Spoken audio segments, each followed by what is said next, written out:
Hello guys, welcome back to our channel Videsh Wala. तो आज की वीडियो थोड़ी सी डिफरेंट होने वाली है। आई गेस आपको पता ही होगा कि MBBS कंप्लीट करने के बाद स्पेशलाइज्ड पोस्ट ग्रेजुएशन करना कितना ज़्यादा इंपॉर्टेंट होता है। बिकॉज वी नो अगर कोई भी स्टूडेंट डॉक्टर बनना चाहता है तो उसे सर्दी जुकाम खांसी का डॉक्टर बन के नहीं रहेगा। Obviously they want to specialise in something.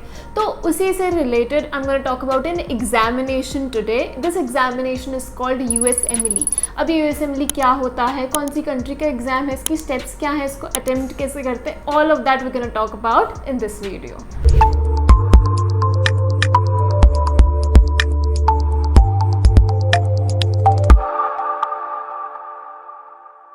So, what USMLE stands for? It stands for United States Medical Licensing Examination.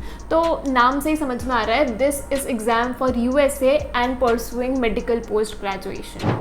अब आपको नाम से तो कितना वो लग रहा हो, कितना कॉम्प्लिकेटेड एग्जाम है USMLE examination, but it's nothing like that. If you talk about NEET का जो पोस्ट ग्रेजुएशन होता है, NEET PG and also NEXT too, उन सबसे बेटर है USMLE। This is because the average seats are just 10:1 when it comes to next to and NEET post graduation, जबकि US में it's 2:1, मतलब हर दूसरे में से एक इंसान पोस्ट ग्रेजुएशन करता है in this field in USA. You just need to know the basic details of this examination and I personally suggest कि आप MBBS के फर्स्ट ईयर से ही USMLE के बारे में थोड़ा थोड़ा पढ़ना चालू करिए, ताकि जब तक आपका MBBS कंप्लीट होगा you will be fully ready to give this examination.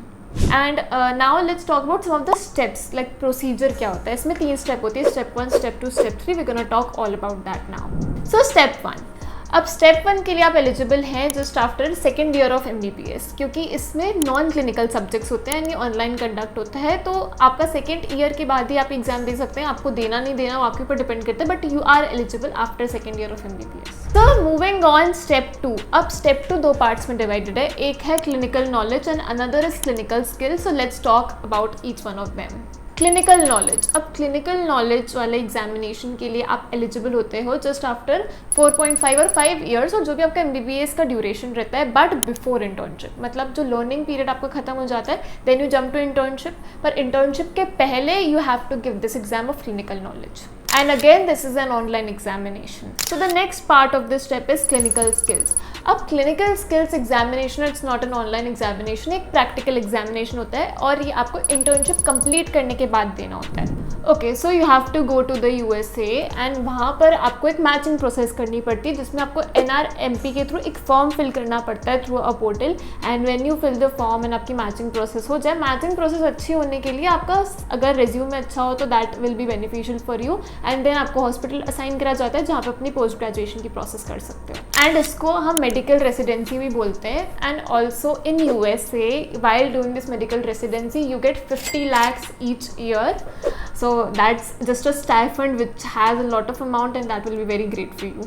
So after completing all of this, if you're planning to settle down in USA and practice, तो आपको अब step 3 वाला examination देना होगा। ये होता है licensing examination to practice। तो अगर आप नहीं प्लान कर रहे हो प्रैक्टिस करने का USA में तो it's not mandatory, but it is preferable if you're planning to stay there and settle there कि आप step 3 examination दो and आपको ताकि लाइसेंस मिल जाए, ताकि आप USA में अच्छे से प्रैक्टिस कर सको।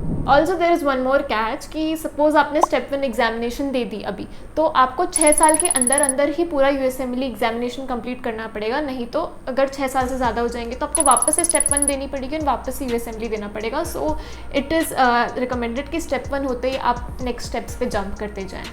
सो अब स्टेप 3 की बात कर लेते हैं। जैसे मैंने बताया कि its a licensing exam, so its a state licensing exam. अब स्टेट लाइसेंसिंग एग्जाम क्यों बोलते हैं इसको, क्योंकि every state have different rules and different laws, तो it is from state to state, so its called state licensing exam. Also one more thing that I forgot to tell you in the beginning is that कि अगर आपको USA में practice करनी है तो post graduation complete करना ही पड़ेगा। But India में ऐसा होता है कि आप बैचलर्स ही कंप्लीट कर लो, जस्ट MBBS कंप्लीट करने के बाद ही आप प्रैक्टिस कर सकते हो। But in USA it is specifically that you have to complete your MBBS first, then post graduation, then only you can practice. So now let's talk about the eligibility criteria to appear for this USMLE exam. तो आपका जो भी college और university था MBBS का, it should be ECFMG approved. Now what is ECFMG? You can check the screen for that. Education Commission for Foreign Medical Graduates. Now how can you check it? You can check it through the website of World Directory of Medical Schools. तो आप इस website के source बार पे जाएंगे, अपनी medical college की details type करेंगे and check करेंगे स्पॉन्सर नोटर है कि नहीं. अगर स्पॉन्सर नोटर है then only you are eligible of this exam USMLE. अगर नहीं है then you are not eligible. So for USMLE this is only the eligibility criteria. Moving on, let's talk about the salaries after completing your post graduation in USA. तो आपका starting package ही होता है around 1.5 crore annually. And ये तो starting package है. Experience के साथ और आपके स्पेशलाइजेशन पे डिपेंड करता है, इससे अमाउंट बढ़ता है. It can go around to 4 to 5 crores annually also. Another thing, after completing post graduation from USA आप इंडिया शिफ्ट होकर इंडिया में प्रैक्टिस कर सकते हो. Just need to give the next exam, then you can practice in India as well. So guys, that was all in this video regarding USMLE examination. And if you have any other query, you can comment us down below, and don't forget to follow our Instagram channel. You can see the username somewhere here, and for a free counseling session you can call these numbers below, and also subscribe us today only. Thank you for watching.